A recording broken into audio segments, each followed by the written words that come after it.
Hello students, आज हम कर रहे हैं chapter 5 challenges to and restoration of Congress system. इस चैप्टर का पार्ट 1 मैंने पहले अपलोड कर दिया था। आज हम करेंगे पार्ट 2। पार्ट 1 में हमने क्या पढ़ा था? पार्ट 1 में हमने पढ़ा था कांग्रेस के डोमिनेशन के बारे में, पहले 3 जनरल इलेक्शन में, फर्स्ट, सेकंड एंड थर्ड। और इस चैप्टर में अभी क्या पढ़ने वाले हैं? थर्ड जनरल इलेक्शन में जो 1962 में हुआ, उसमें पंडित नेहरू जी इलेक्ट होके आते हैं 1962 में, but due to sudden heart attack उनकी क्या हो जाती है, 64 में डेथ हो जाती है। अब उनकी डेथ के बाद न्यू सक्सेसर के रूप में Lal Bahadur Shastri ji as a PM appoint होते हैं। और उनके एरा में as a PM Lal Bahadur Shastri को कौन कौन सी प्रॉब्लम्स का सामना करना पड़ता है ड्यूरिंग लाल बहादुर शास्त्री रिजीन और एरा, वो सारी चीज़ें आज के हम वीडियो में देखने वाले हैं। तो पहली प्रॉब्लम जो उनको सामना करना पड़ा वो था फूड क्राइसिस का। अच्छा, लाल बहादुर शास्त्री का पूछा जाए कि कब से कब तक पीएम रहे, तो ये सिर्फ 2 सालों के टेन्योर के लिए ही बने थे, 1964 से लेके 1966 तक। ओके, और इनके एरा में मेजर प्रॉब्लम्स कौन सी आई? फूड क्राइसिस और पाकिस्तान वॉर। फूड क्राइसिस क्यों आया अपने इंडिया में? क्योंकि देखो 1960s का समय कुछ ऐसा था जब इंडिया को 2 वॉर्स का सामना करना पड़ा, एक तो 1962, दूसरा 1965। और इस समय क्या आया? इस समय फूड क्राइसिस आने का मेन रीज़न था due to lack of monsoon. जो अपना मॉनसून सीज़न था वो फेल हो गया, प्रॉपर रेनफॉल नहीं हुआ, और इरिगेशन की फैसिलिटी इस समय प्रॉपरली डेवलप नहीं थी। और ये सारी चीज़ें होने के कारण इंडिया को सामना करना पड़ा, एग्रीकल्चर में कमी हो गई, फूड शॉर्टेज का इंडिया को सामना करना पड़ा। ठीक है, इसीलिए इंडिया में आया फूड क्राइसिस 1960s में।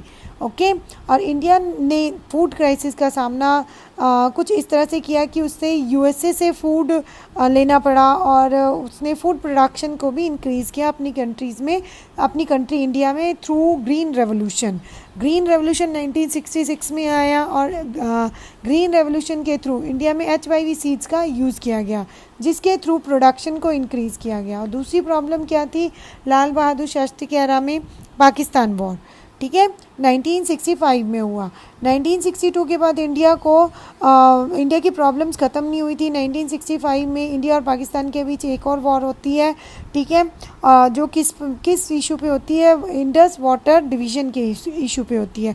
इस तरह से लाल बहादुर शास्त्री के एरा में ये 2 बड़ी प्रॉब्लम्स थी जिसका लाल बहादुर शास्त्री को सामना करना पड़ा। इसीलिए लाल बहादुर शास्त्री ने एक स्लोगन दिया इन प्रॉब्लम्स को से टैकल करने के लिए, और इनका ये फेमस स्लोगन है जो पेपर में पूछा जाता है, एग्ज़ाम पॉइंट ऑफ व्यू से इम्पॉर्टेंट है, जय जवान जय किसान। ठीक है, अब इसके बाद पाकिस्तान वॉर ख़त्म होती है 1965 में, और 1966 में ताशकंद एग्रीमेंट के ड्यूरिंग जो लाल बहादुर शास्त्री जी हैं उनकी डेथ हो जाती है। और ताशकंद एग्रीमेंट कहाँ साइन होता है? ताशकंद एक प्लेस था, उज़्बेकिस्तान में है ये। और पहले ताशकंद था USSR के अंडर, बट ताशकंद का क्या हो जाता है, USSR का डिसइंटीग्रेशन हो जाता है, तो अब ताशकंद क्या है? कैपिटल है उज़्बेकिस्तान की, और उज़्बेकिस्तान एक इंडिपेंडेंट कंट्री है। अब लाल बहादुर शास्त्री की डेथ होती है 1966 में, फिर से एक नई सक्सेसर की समस्या हो जाती है। अब 2 नए लीडर्स के नाम सामने आते हैं, इंदिरा गांधी और Morarji Desai. As you all know, Indira Gandhi was the daughter of Jawaharlal Nehru, और ये क्या रह चुकी थी? मिनिस्टर भी रह चुकी थी लाल बहादुर शास्त्री की कैबिनेट में। मोरारजी देसाई कौन थे? मोरारजी देसाई भी चीफ मिनिस्टर रह चुके थे। मोरारजी देसाई चीफ मिनिस्टर कहाँ के रह चुके थे? बॉम्बे के। ठीक है, और ये सेंट्रल गवर्नमेंट के अंडर भी काम कर चुके थे।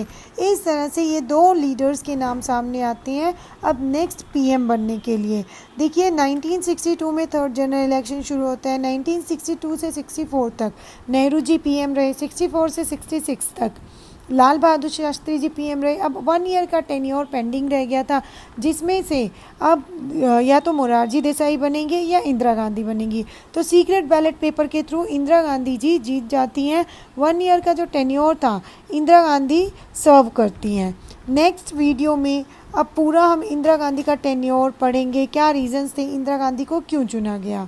आई होप आप सबको ये वीडियो समझ में आई होगी। अगर आप सबको ये टॉपिक समझ में आया है तो आप मेरे चैनल को लाइक, शेयर एंड सब्सक्राइब ज़रूर करें। Have a nice day and thank you.